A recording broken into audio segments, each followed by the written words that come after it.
Hi everyone, I'm Heather Grayheck and this is my video for professional development for my portfolio. Um, my son scripts, he memorizes television shows and movies and even some stories from books, and he will work those into conversation. He's actually pretty smart and actually makes them work in conversation, but it's still scripting.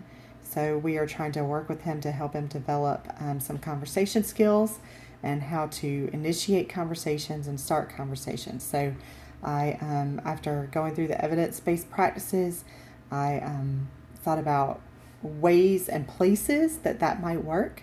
So I went on Teachers Pay Teachers and I purchased these mini flip books, and then I kind of tweaked them a little bit and made my own. But these are kind of what I used. They had some ideas for things that you need to say when you need to make an apology, and we struggle with that a lot. And even when I brought out the little mini flip book that I made in his favorite color, he still would only read the front page and won't go past that. So he understands that when he's apologizing, it's because he's done something wrong or hurt somebody, and it's really hard for him to do that and to start that conversation. But nevertheless, we're working on it, so we do have that one. But I've tweaked them a little bit and made them my own. And I put them in places that I think work best for him. We don't deal with the bathroom issues, so that one's, we don't use it. But things to say when I don't like something, we don't have that problem either. But I can see where it would be beneficial for some students who might. And things to say when you fart or burp in front of others. We don't have this one. He thinks that that's funny, and he thinks that he understands that you say excuse me, so he gets that. But I can understand where some kids would have issues with that. And things when I want to compliment someone or something, he does he has problems initiating conversation, so he doesn't know how to start something. So a lot of times he will tell you, "Mommy, say this," and he's asking you to repeat a line from a TV show or a movie or a book, and then he'll respond with what the next character said. So that's how he operates. So what I did was I took kind of these ideas. He wouldn't understand the fill in the blank, so I didn't work with those. Things to say when someone gives you a compliment, and things to say when you're greeting someone. He understands that. He has no problem there.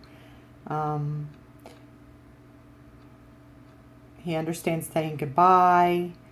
But what I did want to work on is how to start conversations. So what I did was I made little flip books in his favorite colors. So this is the one for when you need to make an apology.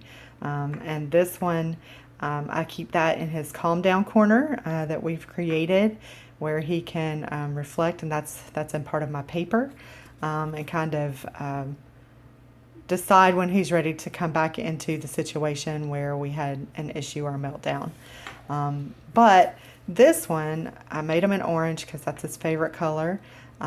Things I can say during meals, and we always eat meals as a family, so these are conversation starters, kind of that common phrases that you would use, and things that you would talk about, so that he can put himself into those conversations and it not be something that he's memorized or telling us to repeat. I also did one, and I'm still working on one, but things that you can talk about in the car. So how was your day? Where are we going? What are we going to do when we get there? Common things, because that's a common place where he will, can we play I Spy or something like that? Those are common places where he will use what he's memorized to kind of try to have a conversation with us. So that is my video. I hope you've enjoyed it. I was going to try to put him in it. He did not cooperate, but maybe the video that I can upload to the discussion board, I'll be able to get him in it and add a little bit to this one. Thank you.